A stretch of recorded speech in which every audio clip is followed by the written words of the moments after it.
28-7. Di video ini saya akan menjelaskan 5 dari 12 judul makalah mata kuliah Al-Quran Hadis SD, SMP, dan SMA. Silakan menyimak dan mendengarkan. Di kelompok 1 saya menjelaskan surah Al-Fatihah, Al-Falaq, Al-Kafirun, dan surah Al-Ma'un. Surah yang pertama yang saya akan jelaskan adalah surah Al-Fatihah. Surah Al-Fatihah ini dinamai Al-Fatihah karena ia merupakan surat pertama yang ditulis dalam Al-Quran atau pembuka dalam Al-Quran. Surah Al-Fatihah juga digunakan di setiap sholat kita. Surat Al-Fatihah ini adalah surat yang sangat mulia dan memiliki banyak kemuliaan. Dinamai Al-Fatihah karena menjadi pembuka untuk Al-Quran. Adapun nama lain dari surah Al-Fatihah ini diantaranya yaitu Ummul Kitab, Fatihatul Kitab, Ummul Quran, Asy-Syifa, dan masih banyak lagi. Adapun asbabun nuzul dalam surat Al-Fatihah ini, surah Al-Fatihah ini tidak memiliki asbabun nuzul. Namun surah Al-Fatihah ini digunakan saat kita untuk sholat. Yang kedua yaitu surah Al-Falaq. Surat Al-Falaq merupakan surat dengan urutan ke-113 dalam Al-Quran. Merupakan surat ke-20 yang turun kepada Nabi Muhammad SAW. Surat ini berjumlah 5 ayat dan turun sesudah surah Al-Fil. Di dalam ilmu maf'ul, sifat musyabahah yang berarti terbelah. Arti umumnya, Al-Falaq berarti segala sesuatu yang tumbuh dari jabal, hujan dari awan, rumput, dan anak dari rahim ibunya. Kata itu dapat menunjukkan subjek, yakni pembelah, dan dapat juga menjadi objek, yakni dibelah. Al-Falaq juga bermakna al-isbah atau subuh, karena Allah Subhanahu wa Ta'ala. Karena Allah Subhanahu wa Ta'ala memecah kegelapan menjadi cahaya. Adapun asbabun nuzul surat Al-Falaq yaitu turun sebab dulu ketika itu Nabi Muhammad SAW terkena kutukan sihir di tali busur. Di situ ada 11 ikatan. Lalu Allah memberitahu tentang sihir itu dan dihadirkannya ikatan tadi di hadapan Nabi Muhammad SAW. Lantas diperintahkannya membaca lafaz ta'awuz dengan menyebut nama Allah, dan Allah menyuruh atau diturunkannya surat Al-Falaq dan An-Nas. Maka itulah menjadi penyebab turunnya surat Al-Falaq. Selanjutnya yaitu surah yang ketiga yaitu surah Al-Kafirun. Surat ini terdiri dari 6 ayat, diturunkan sebagai tanggapan atas tawaran kompromi dari kaum musyrikin Quraisy kepada Rasulullah SAW terkait keyakinan agama. Tawaran ini disampaikan pada masa awal dakwah Nabi Muhammad SAW di Mekah. Ketika kaum musyrikin merasa terancam dengan pengaruh Islam yang semakin meluas, surat Al-Kafirun ini diturunkan sebagai respon atas upaya kaum musyrikin Quraisy untuk menyesatkan Rasulullah SAW dan umatnya dari keimanan kepada Allah Subhanahu wa Ta'ala. Surat Al-Kafirun ini menegaskan prinsip ketegasan dalam keyakinan dan penolakan terhadap segala bentuk kompromi yang bertentangan dengan ajaran Islam. Adapun hikmah yang dapat kita ambil dari surat Al-Kafirun ini, yang pertama itu pentingnya menjaga ketegasan dalam keyakinan dan pendirian. Yang kedua yaitu menolak segala bentuk tawaran kompromi yang bertentangan dengan ajaran Islam. Dan yang terakhir, tetap istiqomah di jalan Allah meskipun dihadapkan dengan berbagai rintangan dan cobaan. Dan surat terakhir dalam kelompok satu ini adalah surah Al-Ma'un. Surah Al-Ma'un diturunkan di Mekah sesudah surah At-Takasur. Surat ini memiliki 7 ayat dalam Al-Quran. Nama surat ini diambil dari kata Al-Ma'un yang diambil pada ayat terakhir dalam surah Al-Ma'un. Surah Al-Ma'un ini peringatan kepada orang-orang yang berperilaku buruk, ditujukan kepada orang yang munafik dan mendustakan agama, menghardik anak yatim, tidak memberi anak yatim makan, tidak membayar zakat, dan tidak mau memberi parkir miskin. Dan mereka ini adalah orang yang suka memamerkan ibadah sholat mereka dan surat ini menceritakan berkaitan dengan kisah Abu Sufyan. Pada saat itu ada seorang anak yatim yang meminta makan padanya, namun Abu Sufyan ini menghardik anak tersebut lalu mengusirnya. Dan padahal di depan kaumnya Abu Sufyan ini sangat baik, bahkan dia di setiap harinya itu menyembelih 2 ekor unta untuk dibagikan kepada kaumnya. Namun saat tidak dilihat oleh orang lain atau dilihat kaumnya, Abu Sufyan ini malah berperilaku buruk. Jadi kisah inilah menjadi sebab turunnya surat Al-Ma'un ini. Selanjutnya di kelompok 2 saya menjelaskan makalah kelompok 5 yang berisi surah Al-Furqan ayat 63, Al-Isra ayat 27, An-Nahl ayat 114 dan Al-Maidah ayat 90 sampai dengan 91. Yang pertama yaitu surah Al-Furqan ayat 63. Surah Al-Furqan ini memiliki arti pembeda, surat ke-25 dalam Al-Quran. Surat ini terdiri dari 77 ayat dan termasuk golongan surah Makkiyah. Kenapa dinamai Al-Furqan? Yang artinya berbeda, diambil kata Al-Furqan yang pertama terdapat pada ayat pertama dalam surat ini. Adapun asbabun nuzul sebab turunnya ayat ini berkaitan situasi pada masa Rasulullah SAW di Mekah. Pada saat itu Rasulullah dan para sahabatnya menghadapi tantangan besar dalam menyampaikan pesan Islam kepada masyarakat yang masih terikat dengan kebiasaan jahiliyah dan penyembahan berhala. Ayat ini turun sebagai bimbingan dan dorongan bagi Rasulullah untuk tetap teguh dalam menyampaikan risalah Allah meskipun dihadapkan dengan berbagai rintangan dan penolakan. Ayat ini turun sebagai respon terhadap kritikan dan penolakan yang dialami Rasulullah dan para sahabatnya oleh kaum musyrikin Mekah. Mereka menolak ajaran Islam dan mencemooh Rasulullah sebagai seorang yang mengada-ngada. Ayat ini menegaskan bahwa Rasulullah bukanlah seorang yang mengada-ngada, melainkan utusan Allah yang diberi tugas untuk menyampaikan risalah dengan jelas kepada umat manusia. Adapun nilai-nilai akhlak yang terdapat dalam surat Al-Furqan ayat 63 ini yaitu hamba Allah adalah orang yang berjalan di muka bumi ini dengan rendah hati atau tidak sombong. Hamba Allah adalah orang yang apabila disapa dengan ucapan yang mengandung kata-kata yang menghina atau mengganggu, mereka membalas sapaan tersebut dengan ucapan yang mengandung keselamatan. Jadi kita tidak boleh membalas keburukan dan keburukan, melainkan tetap rendah hati dan membalas keburukan itu dengan kebaikan. Surat yang kedua yaitu surat Al-Isra ayat 27. Surat Al-Isra ini berarti perjalanan malam. Surat ke-17 dalam Al-Quran dan surat ini terdiri dari 111 ayat termasuk dalam golongan surat-surat Makkiyah. Ayat ini diturunkan dalam rangka menjelaskan perbuatan orang-orang jahiliyah telah menjadi kebiasaan orang-orang Arab menipu harta yang mereka peroleh itu dari rampasan peperangan, penyamunan, dan perampokan. Lalu harta yang mereka peroleh itu digunakan untuk berpoya-poya dalam kemaksiatan. Dan orang-orang musyrik Quraisy pun menggunakan harta mereka untuk menghalangi penyebaran agama Islam, melemahkan pemeluk-pemeluknya, dan membantu musuh-musuh Islam. Ayat ini turun untuk menyatakan betapa jeleknya usaha mereka. Isi kandungan surah Al-Isra ayat 27 ini yang artinya sesungguhnya para pemboros itu adalah saudara-saudara setan dan setan itu sangat ingkar kepada Tuhannya. Jadi Allah Subhanahu wa Ta'ala itu telah menyatakan bahwa para pemboros itu adalah saudara setan. Ungkapan ini biasa dipergunakan oleh orang-orang Arab yang membiasakan diri mengikuti peraturan atau suatu kaum. Jadi jika kita mengikuti jalan atau jejak mereka suatu kaum tersebut, berarti kita menjadi golongan kaum tersebut. Jadi apabila ada orang-orang yang menghamburkan hartanya berpoya-poya, berarti mereka itu mengikuti langkah-langkah setan. Selanjutnya surat yang ketiga yaitu surat An-Nahl ayat 114. Surat ini turun sebagai jawaban atas perintah kaum musyrik Mekah yang meminta mukjizat Nabi Muhammad sebagai bukti kebenaran risalahnya. Mukjizat yang mereka minta itu adalah tanda ajaib yang Allah berikan kepada para nabi untuk mendukung dakwah mereka. Saat itu kaum musyrik Mekah meminta agar Nabi Muhammad untuk mendatangkan malaikat untuk mengubah gunung Uhud menjadi emas sebagai bukti kebenaran dakwahnya. Namun Allah menolak permintaan mereka dan menegaskan bahwa mukjizat adalah kehendaknya dan manusia tidak dapat memaksakan atau menentukan jenis mukjizat yang akan diberikan kepadanya dan para nabi. Adapun isi kandungan dari surah An-Nahl ayat 114 ini yaitu memerintahkan para hambanya untuk memakan makanan yang halal lagi baik.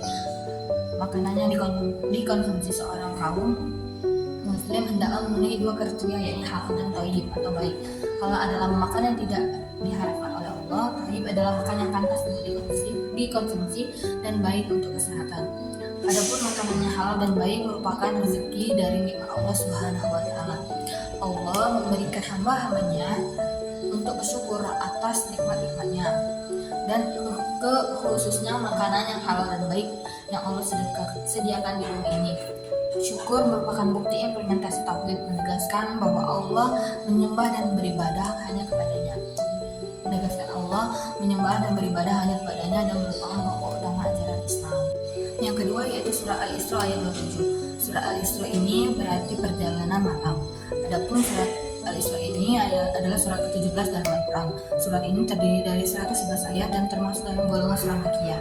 Surat ini diturunkan Allah dalam rangka menjelaskan perbuatan orang-orang jahiliyah yang telah menjadi kebiasaan orang-orang Arab menumpah harta dan mereka peroleh dari rampasan peperangan, perampokan, dan penyamuran. Lalu harta yang mereka peroleh itu mereka gunakan untuk berfoya-foya sebagai kemasyhuran.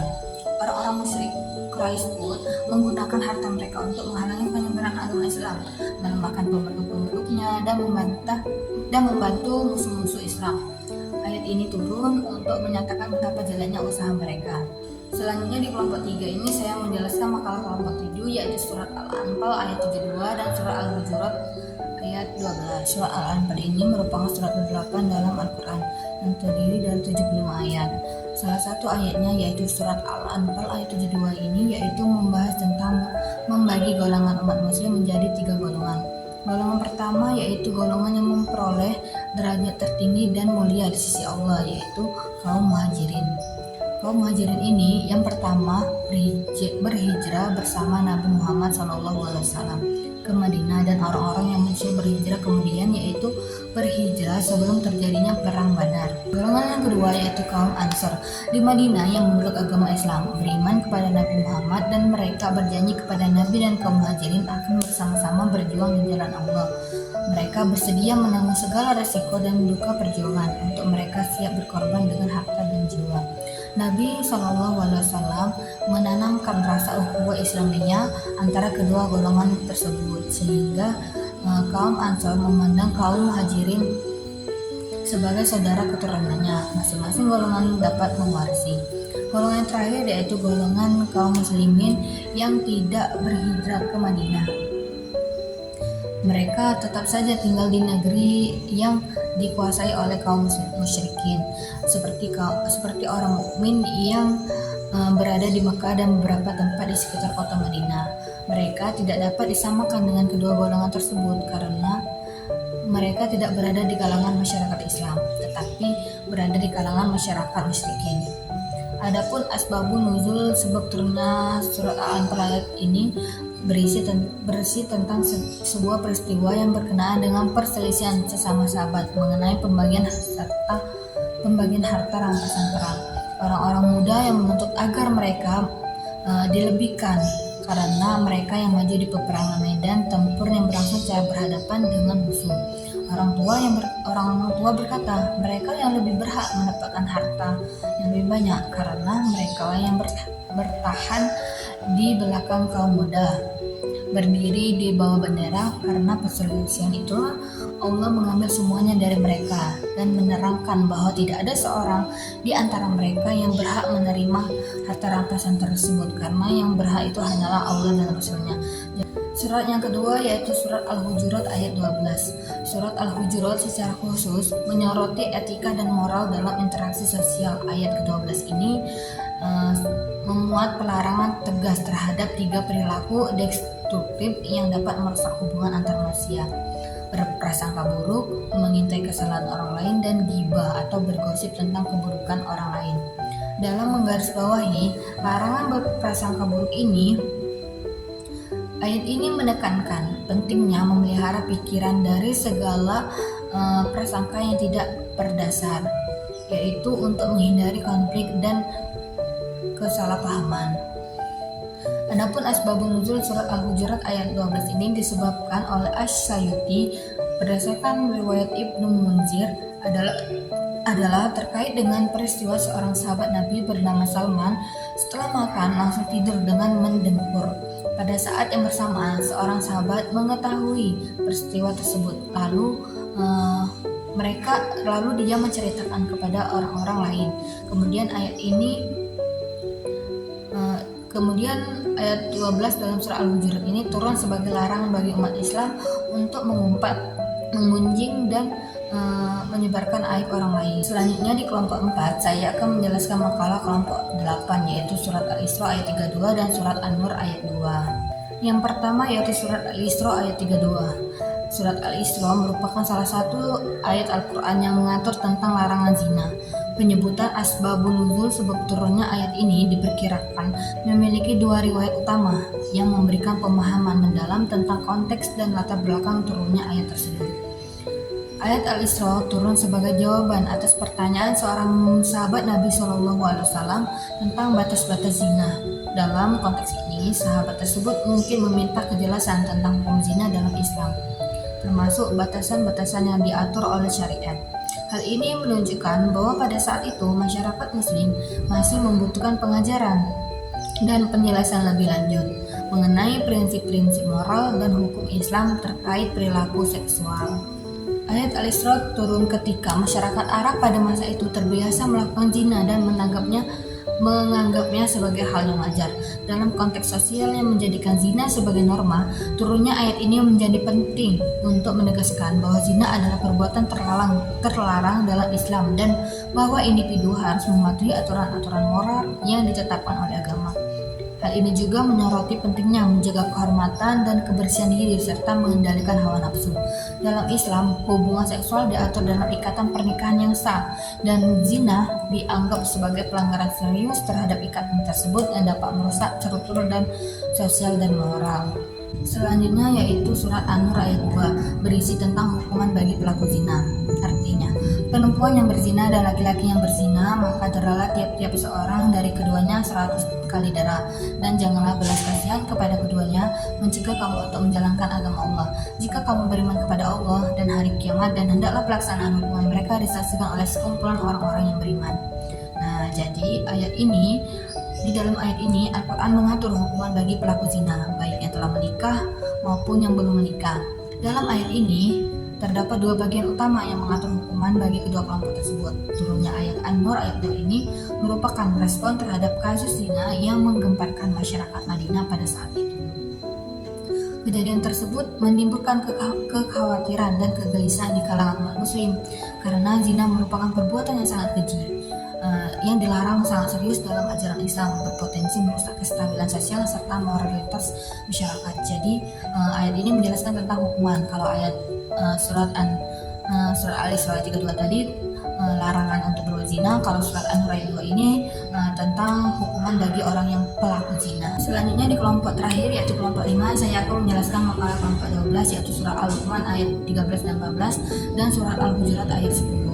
Yang pertama yaitu surat Al-Luqman ayat 13 dan 14. Surat Luqman yaitu surat ke-31 dalam Al-Quran. Surat ini terdiri dari 34 ayat dan termasuk golongan surah-surah Makkiyah. Nama Luqman diambil dari kisah tentang Luqman yang diceritakan dalam surat ini tentang bagaimana ia mendidik anaknya.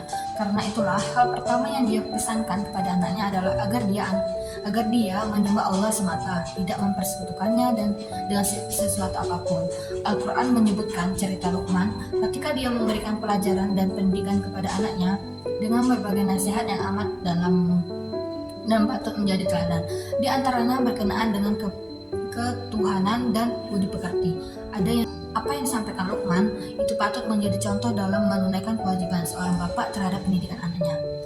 Pada surat Luqman ayat 13 berisi ajaran Luqman kepada sang anak untuk menguatkan akidah dengan tidak melakukan perbuatan syirik, karena perbuatan syirik merupakan perbuatan yang mempersekutukan Allah dalam bentuk kezaliman. Memperbolehkan untuk tidak menaati perintah orang tua apabila itu perbuatan yang menyekutukan Allah. Orang yang pertama kali dikenali anaknya sejak lahir ialah kedua orang tuanya. Merekalah yang membimbing anak tentang pembelajaran dunia luar. Respon orang tua terhadap tingkah laku anak itulah yang akan membekas dalam diri anak, sehingga anak dapat mengira-ngira dalam bertingkah. Orang tua merupakan sekolah pertama bagi anak dan terdapat berbagai metode yang ada. Dalam surah Al-Luqman ayat 13 ini, metode yang diperlihatkan yaitu dengan metode nasihat atau memberikan informasi, yaitu Luqman Al-Hakim yang sedang menasihati anaknya tentang larangan menyekutukan Allah Subhanahu wa taala. Selanjutnya pada ayat ke-14, Allah menuntut setiap orang untuk mematuhi orang tua mereka karena ibu mengalami segala kesusahan dalam kesengsaraan. Ibu menyusui seorang anak dan menyapinya hingga usia 2 tahun. Sang Khalik juga memintanya untuk berterima kasih atas semua hikmah yang dia bawa melalui segala bentuk ketaatan. Dan kita sebagai anak juga harus berterima kasih kepada orang tua kita melalui peran sebagai orang tua dan kepatuhan, yang mana tempat kembali manusia kepada Sang Khalik. Dialah yang Maha Pemberi nikmat bagi hambanya untuk semua perbuatan. Kalimat yang terkandung dalam ayat ini mengungkapkan sungguh merananya seorang ibu, sedemikian rupa sehingga ia digambarkan sebagai dirinya sendiri yang lemah. Artinya, semua yang berhubungan terhadap kenestapan dirinya, masa selama 24 bulan menandakan esensiasinya oleh ibu. Pemberian ASI bertujuan untuk menjaga kesehatan anak, termasuk melindungi dalam segala fisik dan psikis. Jadi kita sebagai anak harus berbaktilah kepada kedua orang tua kita. Adapun asbabun nuzul pada surat Al-Luqman ayat 13 ini yaitu memberikan ajaran kepada setiap umat Islam tentang materi pendidikan yang harus diajarkan oleh anak-anaknya. Sebagai pendidik yang akan diterapkan pada dirinya, para sahabat merasa keberatan sebab turunnya ayat 13 ini.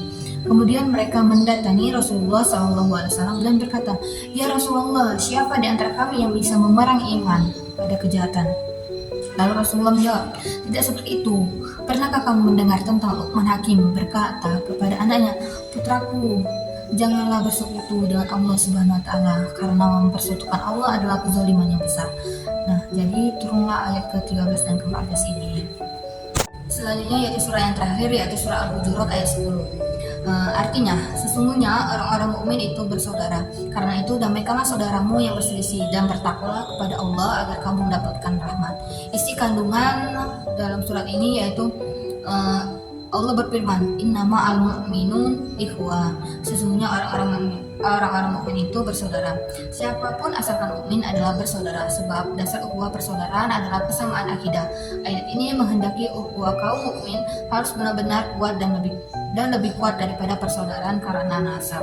Sekian video singkat penjelasan dari saya. Semoga bermanfaat. Saya akhiri. Wassalamualaikum warahmatullahi wabarakatuh.